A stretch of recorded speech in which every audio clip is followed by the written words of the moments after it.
Good evening, welcome to my channel. Hope you've had a lovely bank holiday weekend, got out and about and had some fun times. I don't know, I said that in a weirdly ironic tone. Yeah, it's been a while since I've read you a brand new story based on 5 random words. I've sort of, I don't know, come up with different kinds of story, old stories, you know, changed the rules slightly, but now I'm back to the original premise of this channel, which is to come up with a story based or inspired by 5 random words and use those words in the story. And the 5 words which generated this story are, and this is story number 128, and it's called The Museum of Forgotten Toys.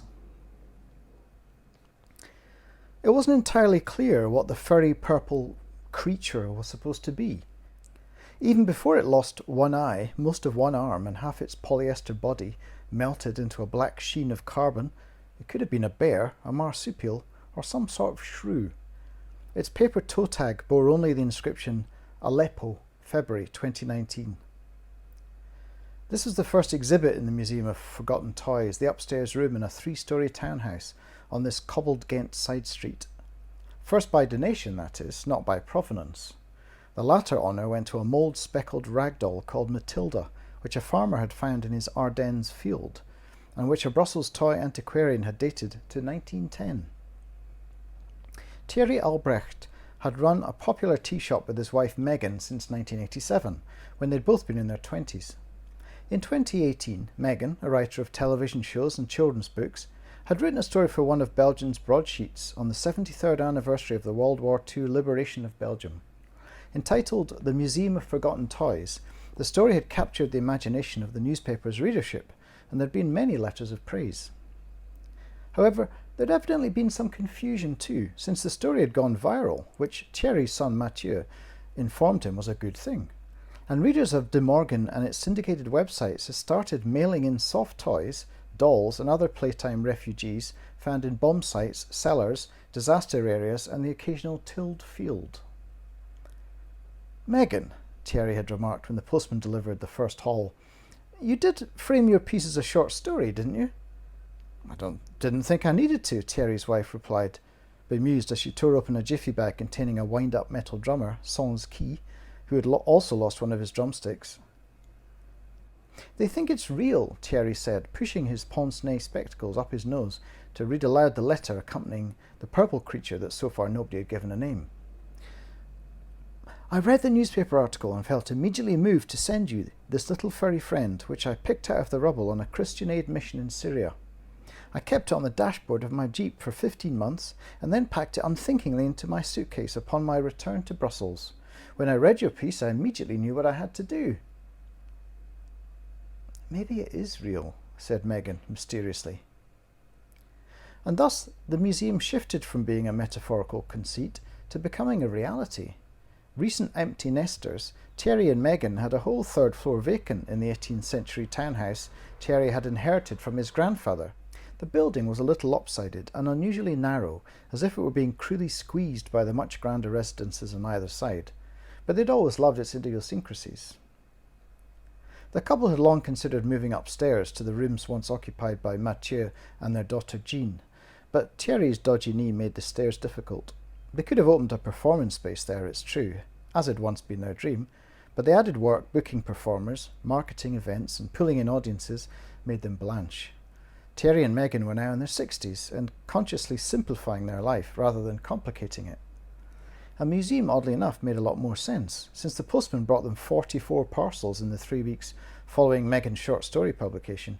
They already had the makings of a collection to hand. Thierry set to work putting up shelves while Megan liaised with donors to establish provenance, as well as to thank them and invite them to the grand opening. The newspaper did a follow-up story and Mathieu handled social media and pulled in a flurry of new donations. Less than 10 weeks after the idea was first mooted, the museum opened its doors, with a somewhat incongruous champagne and truffles reception.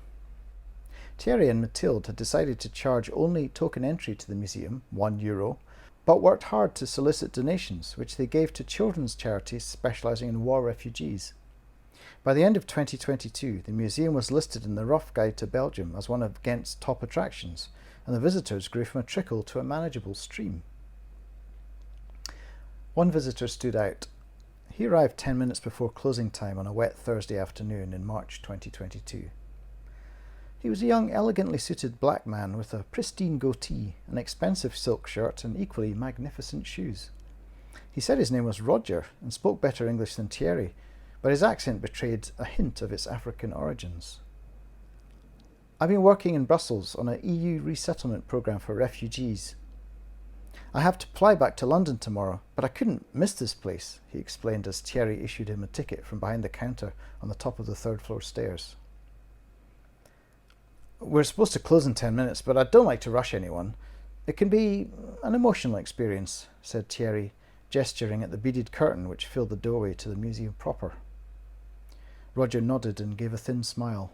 He looked awkward, out of place, as if he was already regretting his visit. Thierry would usually accompany lone visitors, since he'd found many of them wanted to talk or ask questions, particularly if they encountered an exhibit which hit home. This time, however, something made Thierry hold back. He let Roger pass through the curtain, then waited 10 minutes before closing the till and carrying the takings downstairs. "Still one up there," he explained to Megan, who was washing crockery in the kitchen. "The businessman. Somalian?" she said. Thierry shook his head as he placed the takings in the small safe hidden at the back of the cupboard. "I don't think so. I'd best check on him." Megan nodded, knowing her husband carried kindness in his concern rather than suspicion. In the 3 years the museum had been open, they'd never suffered a theft. Plenty of anonymous donations had been left outside the front door on Sundays and Wednesdays, when they traditionally closed. But nobody was vicious enough to steal from a museum dedicated to the innocent victims of atrocities. As Thierry stepped into the museum, he suddenly knew exactly where to find Roger. He wouldn't be in the Somali or Haitian section, nor with the tiny but growing selection of toys donated by the descendants of slave owners. He'd be round the corner with the gorillas. Thierry had been thinking about the subtle scar running from Roger's left ear to just beside his nose, a machete wound, long healed. Thierry turned the corner quietly and immediately stepped back embarrassed. His shame wasn't prompted by what he saw, but by the fact he seemed to be interrupting a ritual. Roger was crouched on his haunches, rocking a little, singing a song under his breath in an African language, cradling a toy gorilla with only one arm. The ape with the 30-year-old bloodstains, a morbid reminder that not all the toys here were simply lost or abandoned. Some were violently stolen, like their owners' lives or innocence. Although Thierry had backed away out of sight, he heard Roger jump to his feet and compose himself. The African strode back into the main room, his eyes still moist, his voice thick as he said, "I may be wrong, but I think I found Theo." Roger took out his wallet and extracted a long-faded, creased photo of 3 children standing in a sunlit garden. 2 girls aged around 3 and 5, adorned in vibrant colours. Roger beaming between them, bare-chested in jeans, clutching a toy gorilla in one hand. The toy still had both its arms and looked immaculate, but it was unmistakably the same as the relic in Thierry and Megan's Rwandan display. "Do you want to take him?" Thierry asked gently. It was a question he'd asked 3 times before. So far, he'd always had the same reply. This time was no different. "It's okay. I just wanted to see for myself. I don't know if it's the same one. We bought it at the Gorilla Sanctuary shop. Hundreds there were." "What did you call him?" said Thierry, wanting to ask about the 2 little girls in the photo, but not daring. "The gorilla," said Roger. "Theo.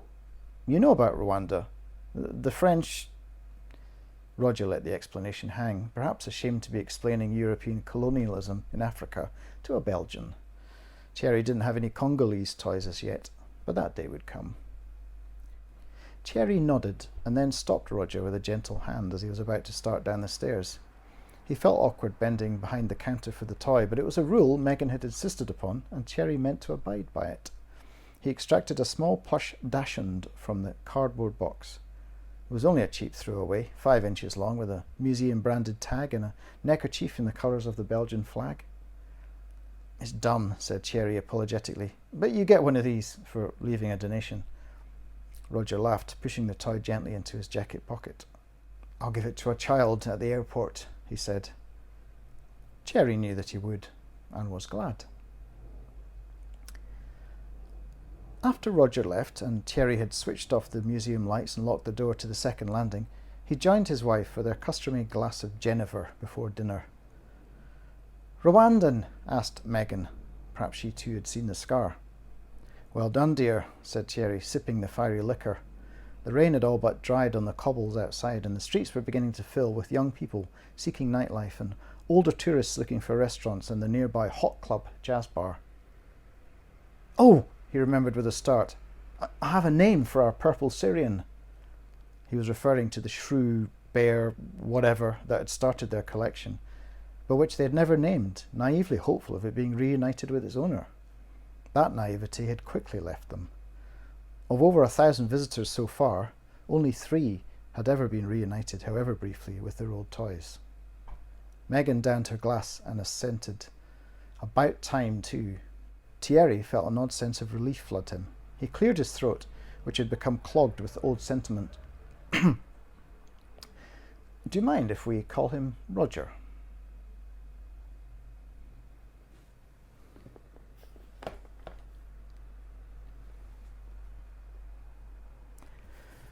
There you go. So I think that's one of my better stories. And I haven't had a new piece accepted for a while. I have quite a few things coming out in May, which I'll tell you about when it happens. But for some reason I've not had as many hits, perhaps due to me writing a bit less and submitting a bit less. But I have fairly high hopes for this one, with a bit of tweaking here and there. I'm going to send it out to some decent publications, and you never know. Anyway, if you enjoyed it, please leave a comment. Subscribe if you aren't a subscriber. You can hit the like button, and if you're really brave, you could share this with your friends. Share it on your Facebook or social media, and other people will be able to watch and enjoy. And on that note, I will see you again very soon with either another story or a little how-to video on some aspect of short story writing, because that's what I do. All right. Thanks for watching. Bye.